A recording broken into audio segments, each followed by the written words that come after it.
अस्सलाम वालेकुम। वालेकुम सलाम। मियां की हाल है?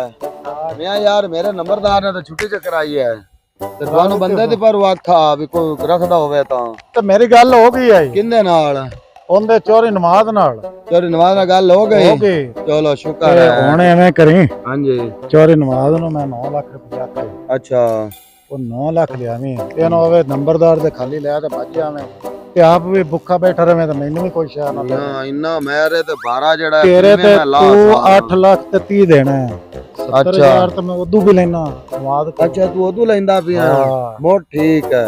ਹਾਂ ਤੇਰੇ ਕੋਲ ਮੈਂ ਲੱਖ ਹੀ ਲੈਣਾ ਹੈ। ਬਹੁਤ ਠੀਕ ਜੋ ਹੈ। ਆਪਣੀ ਗੱਲ ਹੋਈ ਠੀਕ ਹੈ ਤੇ ਜਾ ਮੈਂ ਹੁਣ ਚੋਰੀ ਨਮਾਜ਼ ਨਾ ਜਾਵਾਂ। ਚੋਰੀ ਨਮਾਜ਼ ਕੋਲ ਜਾ ਤੇ ਉਹ ਨਮਾਜ਼ ਹਾਂ ਮੈਂ ਹੁਣ ਉੱਧਰ ਜਾਵਾਂ।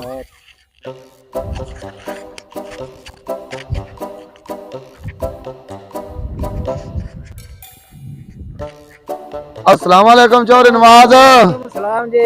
की हाल चाल है जी? ਠੀਕ ਠਾਕ ਜਨਾਬ। और ਤੁਹਾਡੇ ਮੀਆਂ ਨੇ ਕੋਈ ਗੱਲ ਕੀਤੀ ਸੀ ਮੇਰੀ ਪਾਰੋਂ? ਕਿੱਥੇ ਸੇ ਬੇਨ ਹੈ ਵੀ ਬੰਦਾ ਤੈਨੂੰ ਰਖਾ ਦੇਣਾ ਨਾਲ। ਹਾਂ ਤੇ ਉਹ ਹੁਣ ਕੋਈ ਮਿਹਰਬਾਨੀ ਕਰੋ ਨਾ ਪੈਸੇ ਦਿਓ। ਮੇਰਾ ਪਿਛਲਾ ਤੇ ਜਿਹੜਾ ਹੈਗਾ ਨੰਬਰਦਾਰ ਉਹ ਹੈ ਤਪਿਆ ਖੜਾ ਤੇ ਮੈਂ ਉਹਦੇ ਮੁੜ ਭੁਗਤਾ ਲਵਾਂ ਤੇ ਮੈਂ ਮੁੜ ਤੁਹਾਡੇ ਹੌਲੀ ਹੌਲੀ ਲਾਂਦਾ ਰਸਾਂ।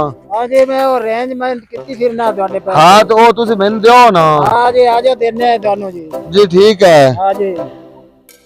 ਹਾਲਾ ठीक है